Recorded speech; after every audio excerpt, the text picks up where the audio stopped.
मौलाना रशीद शरीफ साहब भी हमारे साथ मौजूद हैं। मौलाना रशीद, क्या आप इन बातों से इत्तेफाक रखते हैं या फिर यूसीसी के नाम पर वैसे ही मुसलमानों को भड़काने की कोशिश की जा रही है जैसे एक वर्ग ने सीएए के नाम पर भड़काने की कोशिश की थी कि सीएए आ गया तो आपकी नागरिकता छिन जाएगी? बिल्कुल नहीं सर, हमारा मजहब मुकम्मल मजहब है, इसमें किसी को मदाखलत करने की कोई इजाजत ही नहीं है जी। और रहा आप जो बता रहे हैं कि जैसा यूसीसी आते मुसलमान 4 शादियां करते, अरे आपको क्यों मिर्ची लग रही भाई? मुसलमान 4 शादियां करता, उसको अच्छे में देखिए आप। कई बेवा लोग हैं यहाँ पे बैठे हुए, कई कम उम्र बच्चियां बेवा हो जाते, क्या करेंगे वो लोग? कई बच्चों की शादियां नहीं हो रही, उम्र बढ़ जा रही, क्या करेंगे वो लोग? अगर मेरे पास इस्तेताक है, मेरे पास पैसा है, मेरे पास कारोबार है, अच्छा कारोबार है, अगर अगर मैं है तो दूसरी शादी करना चाहता हूँ तो आपको चाहते राजा उसको अगर मैं सहारा देना, अच्छे में लीजिए सर, इसको अच्छे में लीजिए आप। अगर है तो आप नफ्स के लिए अगर कर रहा हूँ तो बात बिल्कुल गलत है। बड़ी बीवी को है तो इजाजत लेना या उसको खुश रखना, उसको बराबर इंसाफ देना, ये अलग चीज है। अगर मैं किसी मदद के लिए, अगर किसी के मदद के लिए आगे बढ़ के अगर उसका हाथ थाम रहा हूँ, अगर उसको सहारा उसका बनना चाह रहा हूँ, ये मदद करने का सिर्फ एक ही तरीका हो सकता है। अगर कोई बेसहारा है, कोई गरीब है, तो उसकी मदद का सिर्फ एक ही तरीका हो सकता है कि उससे शादी कर ली जाए। अरे सर, पूरी जिम्मेदारी ले रहे, मदद नहीं कर रहे हैं क्या? 100-200 रुपए देके छोड़ दे रहे हैं, उसकी पूरी जिम्मेदारी ले रहे हैं। आप देखिए, वाकई अगर कोई बीमार है तो क्या करेंगे? अगर किसी को बच्चे नहीं है तो क्या करेंगे वो लोग? मतलब यूसीसी लागू हो गया तो सबसे ज्यादा तकलीफ इस बात को लेकर है कि मुसलमान मर्द 4 शादियां एक साथ नहीं कर पाएंगे, यही सबसे बड़ी तकलीफ है।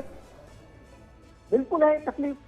अच्छा नहीं, आप बताइए, अगर मैं एक शादी पे रहता हूँ, अगर ये तमाम चीज हमारे माशरे में अगर ऐसे कोई गलत चीजों में जाना चाह रहा, कोई गलत चीज उसका हाथ नहीं पकड़ना चाह रहा, तो क्या करेंगे? पहली बीवी की मर्जी ना हो तो भी रशीद साहब नहीं मैडम, वैसा भी आप दूसरी कर लेंगे, तीसरी कर लेंगे, चौथी कर लेंगे शादी? नहीं मैडम, इसको आप गलत में नहीं लीजिए। आप, मैं आपको रिक्वेस्ट करता हूँ कि बिल्कुल इसको गलत में मत लीजिए। ठीक है, कुछ दानिश कुरैशी साहब कहना चाहते हैं। अच्छे में लीजिए, ठीक, आप अच्छे में लीजिए इसको। आप समानता में ले ही नहीं रहे से। जब ये यूनिफॉर्मिटी की बात हो रही है, सिविल कोड की बात हो रही है, ये सिविल संहिता की बात हो रही है, आप उसमें अच्छाई देख ही नहीं रहे हैं।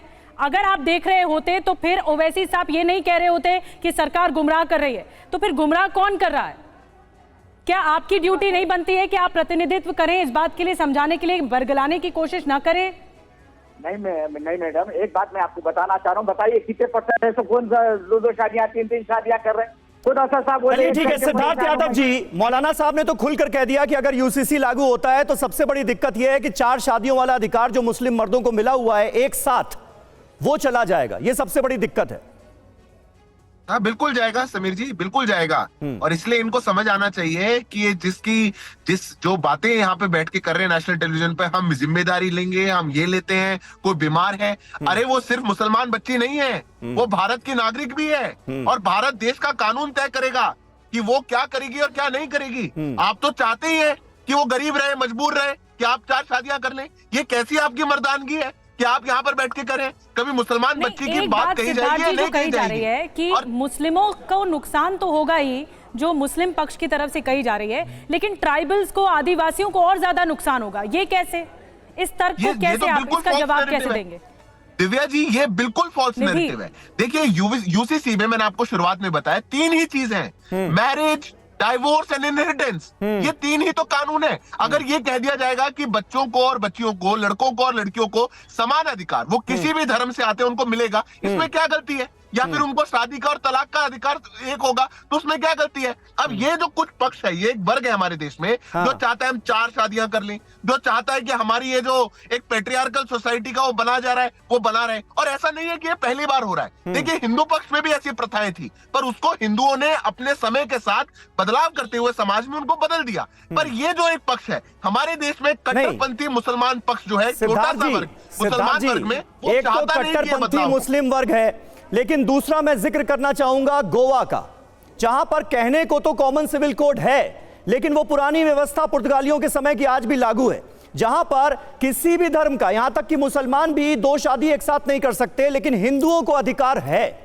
कुछ कंडीशंस के साथ। और वो कंडीशंस भी ऐसी हैं जो आप अभी बात कर रहे थे, पितृसत्तात्मक जो हमारा देश है, उसके हिसाब से बनाई गई व्यवस्था लगती है। यानी 30 साल तक अगर बेटा पैदा नहीं हो रहा है, कोई महिला पैदा नहीं कर पा रही है, तो फिर हिंदू मर्द को भी दूसरी शादी का अधिकार मिल जाता है। तो फिर बराबरी हो तो फिर सबके लिए हो ना। यूनिफॉर्म सिविल कोड आए तो वो सही मायने में यूनिफॉर्म हो ना। देखिए समीर जी, बिल्कुल आपने ठीक बात कही। तो उसको कह डिफेंड कौन कर रहा है? कौन कह रहा है कि जो ये बदलाव की शुरुआत हो रही है, जो चर्चा हो रही है, ये एक सामाजिक बदलाव की बात है, ये वहां पे नहीं की जाएगी।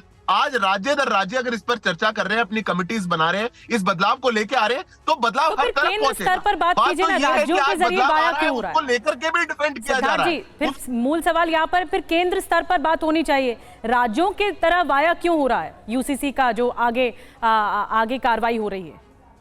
देखिए, इसमें दो बातें बहुत जो समझने की हैं। पहली बात तो यह है कि इसमें बहुत सारे लीगल एस्पेक्ट्स वो हैं जो स्टेट लिस्ट के अंडर आते हैं, और इसीलिए राज्य जो कि कानून का पालक है, अपने जो शासन में कानून का पालक राज्य सरकार है अपने राज्य के अंदर, वो ये तय करेगी कि हमारे राज्य के जो नागरिक हैं वो किस कानून के अंतर्गत उनको आगे बढ़ना है, उनका जो अनुपालन है वो कैसे हो पाएगा। और इसीलिए राज्य सरकारें इसमें आगे आ रही हैं, और ये पहल की शुरुआत है। अगर सभी राज्य सरकारें साथ लेकर के आएंगी और उसको लेकर के एक देशव्यापी कानून की भी आवश्यकता रहेगी, तो कभी उसको खराब नहीं कहा गया।